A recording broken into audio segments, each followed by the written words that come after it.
বিশ্বকাপ ফুটবলকে সামনে রেখে পটুয়াখালীর কলাপাড়ায় ব্রাজিল সমর্থকদের আনন্দ শোভাযাত্রা অনুষ্ঠিত হয়েছে।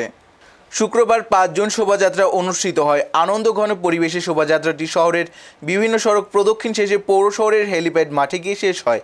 এতে সহস্রাধিক ব্রাজিলি সমর্থক উপস্থিত ছিলেন। পরে সংক্ষিপ্ত বক্তব্য রাখেন ব্রাজিল সমর্থক হুমায়ুন কবির জুয়েল, সজল বিশ্বাস সহ আরও অনেকে।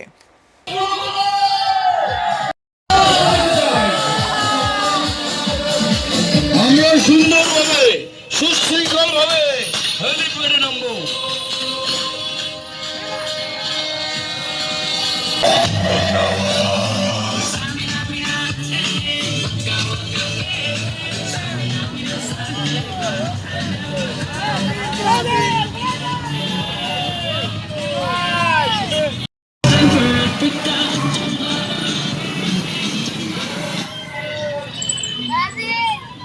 পেঁপা বাজাও না, কালা পেঁপা বাজাও না, তোরা পেঁপা